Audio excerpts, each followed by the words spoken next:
नमस्कार, मैं हूं प्रियंका और आप देख रहे हैं Rashtriya Jagat vision news. Dantewada Bijapur Barsoor national highway की जर्जर और जानलेवा स्थिति के विरोध में कांग्रेस ने अनोखा प्रदर्शन किया। कार्यकर्ता सड़क पर बने विशाल गड्ढों में मछली पकड़ने का जाल लेकर पहुंचे और सवाल उठाया, क्या ये राष्ट्रीय राजमार्ग है या तालाब? प्रदर्शन का उद्देश्य प्रदेश सरकार को ये दिखाना था कि सड़कें किस हद तक बदहाल हो चुकी हैं कि अब उनमें मछली पकड़ने की स्थिति बन गई है। कांग्रेसी नेताओं ने कहा कि ये मार्ग न केवल आम जनता के आवागमन का महत्वपूर्ण जरिया है, बल्कि बस्तर को आंध्र प्रदेश, तेलंगाना और महाराष्ट्र से जोड़ने वाला राष्ट्रीय राजमार्ग है। इसके बावजूद सड़कों की उपेक्षा सरकार की उदासीनता दर्शाती है।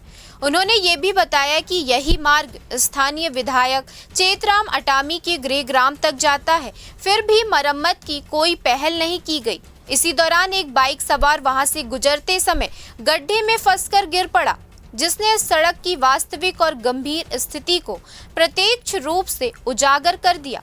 ब्लॉक कांग्रेस अध्यक्ष अनिल कर्मा ने कहा, ट्रिपल इंजन सरकार में सड़कों का हाल ऐसा है कि हाईवे पर मछली पकड़ने की नौबत आ गई है। यदि जिला मुख्यालय में ये दशा है तो अंदरूनी इलाकों का अंदाजा लगाया जा सकता है।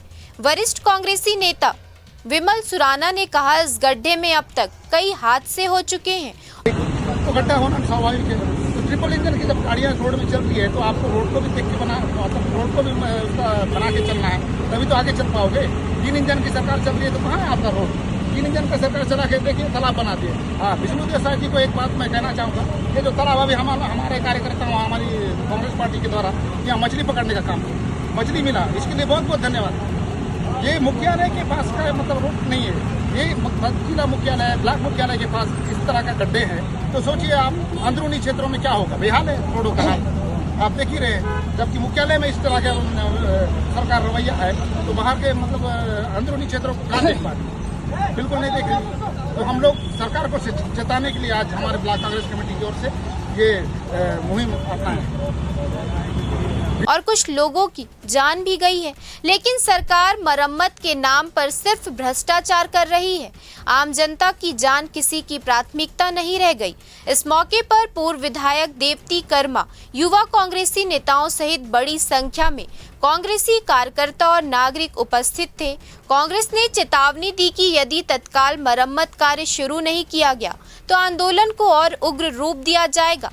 जनता की सुरक्षा और सम्मान की लड़ाई जारी रहेगी। फिलहाल इस खबर में इतना ही। देश प्रदेश के खबरों से अपडेटेड रहने के लिए हमारे चैनल को सब्सक्राइब करें और नए खबरों के नोटिफिकेशन के लिए बेल आइकॉन जरूर दबाएं।